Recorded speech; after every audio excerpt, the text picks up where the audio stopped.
Human rights group known as the International Society for Civil Liberties and Rule of Law Intersociety has condemned the total shutdown and militarization of some open drug markets in the country by the National Agency for Food and Drug Administration and Control (Nafdac) over allegations of fake drugs.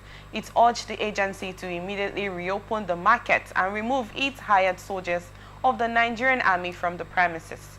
In recent weeks, Nafdac raided several drug markets and shut down the Onitsha drug market, Idumota drug market in Lagos, and Ariaria drug market in Aba, Abia State over allegations of dealings in fake drugs.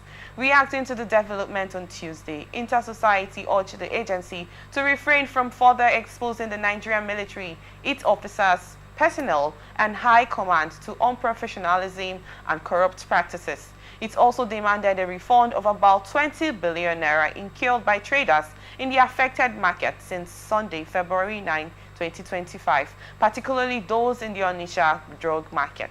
In a statement made available in Enugu, signed by its board chairman Emeka Abalasi, Intersociety decried the invasion of the crowded Onitsha market by Nafdac hired soldiers from the 302 Artillery Regiment. Since then, not only have traders in the affected Onitsha drug market incurred billions of naira in losses amounting to no less than 20 billion naira, but they have also been starved, threatened, and forced out of their legitimate businesses. Worst of all, traders and leaders of the 5 unaffected markets have been permanently shut out and denied access to their shops and legitimate livelihoods, he said. I don't know if I had a conversation with you, Barrister Okoro, about a particular time that at the cemetery markets when the Nafdac raided the shops, about 150 shops. Exactly. Yes, about that they were producing substandard products, beverages, yes, and all of that. You know, exactly. they shut down those shops, and then there was another situation that there was shops that were there were shops that were manufacturing and producing expired or labeling expired drugs. How do I put it? Okay, a particular drug that has been expired, they label it and change the date for consumers to buy and feel okay. Because when you buy this drug, you feel that you check the date and you this is expiring next year, but you don't know that this has actually expired the last year before. So it was considering a sad situation, and Nafdac shut down most of those shops. It happened in Lagos, Onitsha. The Onitsha situation was like out of this world. I had the worth of about 5 billion naira of the goods that were confiscated by Nafdac. So now this group coming to condemn those shutdowns by Nafdac. Do you think this was a necessary move for this group to take, considering the effects of consumers, the health conditions, most people, I hope I have not consumed those drugs without knowing, you know, the implications it has actually, you know, caused to our health. I think what the Intersociety is asking for is they're asking them to compensate them for losses since the market was shut down. Indirectly, what they are telling Nafdac is they didn't do anything. That Nafdac didn't do due diligence. Now, you wouldn't go and shut down entire market. What that means is that you are criminalizing everyone. Everywhere.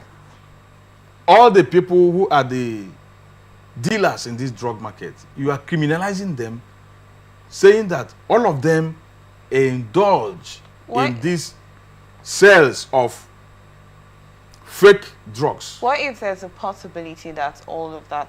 It cannot be all of them. There was another story of a particular house, a warehouse in Abia State, I think area, that they have a big warehouse. Like it's like different duplexes, different sections where they have they relabel this substandard products, drugs that they sell out to the middlemen than before it gets to the consumer. So what if there's a possibility that most of these people buy from those that particular warehouse before they sell them out? I feel Nafdac was actually trying to make sure that no stone is unturned, to make sure that since we have uncovered this whole places, everywhere should be closed. So we actually make proper investigation to be sure that, oh, if you're not selling substandard drugs, then you're free. You know, in that kind of instance, if you may ask. Now, look at what I'm trying to say. Nafdac, you can't criminalize everyone. It's just like in primary school, in those days, a particular child, you know, can mess up. You flog everybody because you couldn't detect the person. Is it the right thing to do? I have seen a family like that, if you ask me. This mother, her particular child got her very upset, and she just remembered the last things her other kids had done, and then that was the day she decided to punish all of them. So okay. That kind of situation is actually a funny one. So that is not this thing. You have to be strategic in anything you are doing. And true though. So where is your sense of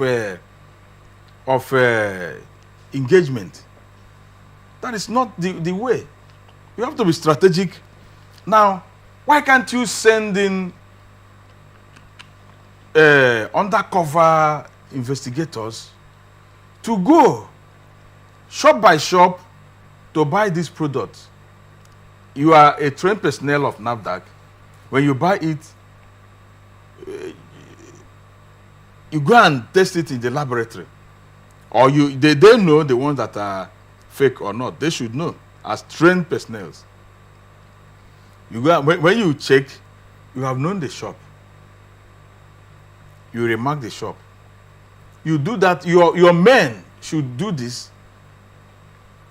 And those ones that are not involved should be left.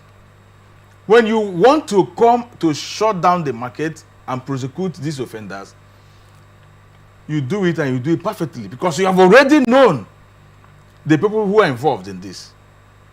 And let me also tell you, these market traders, their leadership sometimes used to know.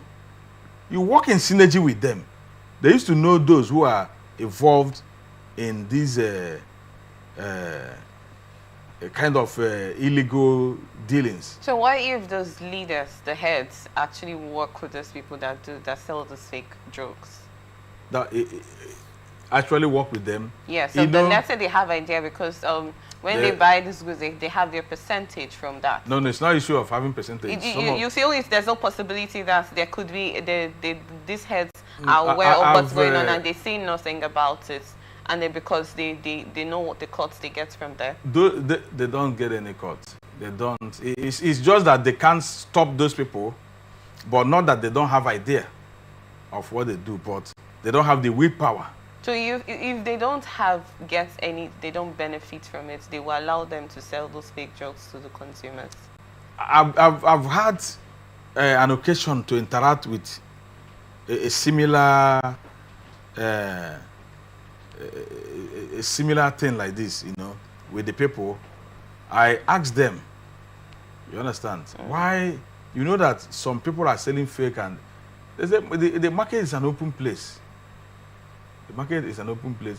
Everybody, it's not of them to begin to monitor those who sell fake and all the rest. That is not essentially the duty why they are formed, the leadership. But when you bring a complaint to them, they will handle it. But not for them to begin to go after this thing. Okay. Yeah, those that sell fake products and all the rest. That is not their duty as the market leaders. So that's what I'm saying.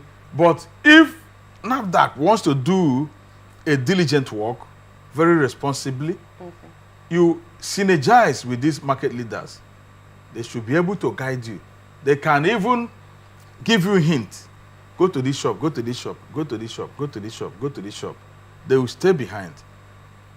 Then with your trained men already, whom you are, the undercover people who go to investigate these things, they can go and get, by the time you are storming the market, you have already known, I'm picking A, I'm picking D, I'm picking F, I'm picking number 5, I'm picking, These are the people. Not for you to just generalize it. I think it's a wrong conclusion that everybody in the market selling drug is bad.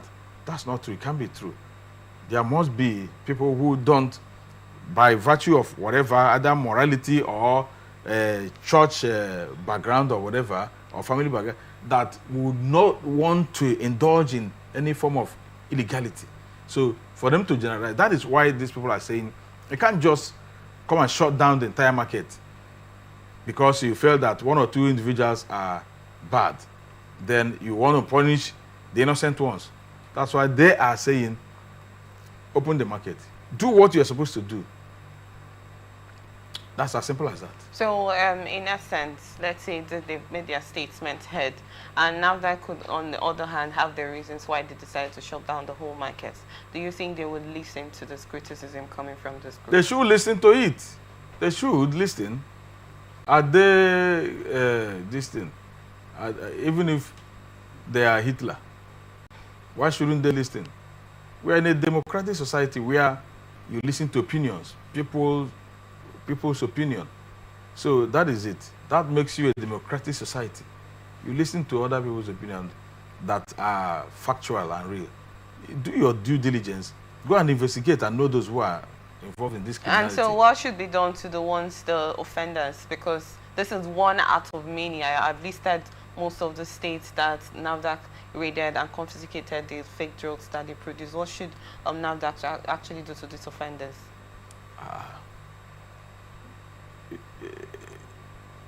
There is an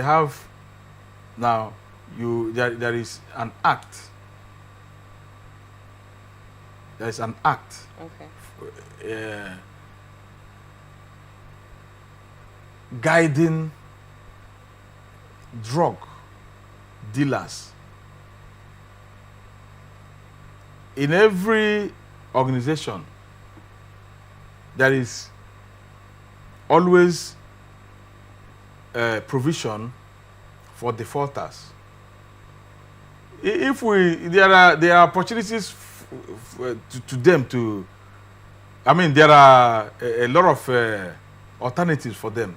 They should be prosecuted according to the law. When you bring them to law enforcement agencies, they know exactly what to do. Nafdac actually made a statement that fake drugs importers and producers will have a sentence of life imprisonment. Okay. But we have not seen that. That is what I'm saying. You know, I mentioned here that the willpower to prosecute some of these things is the issue, the challenge we are having. It's not that the laws are not there, but the willpower to prosecute it, the willpower to carry it out. Sometimes things that happen behind the scene that you and I won't understand. We only hear, I think I mentioned it here, that you only hear that goods have been confiscated, this, that. What follows up, you will not hear again. They are not going to tell us that those 150 shops that we are shut down, the owners have been prosecuted, this and that has happened to them, that we are going. I mentioned it here in this studio.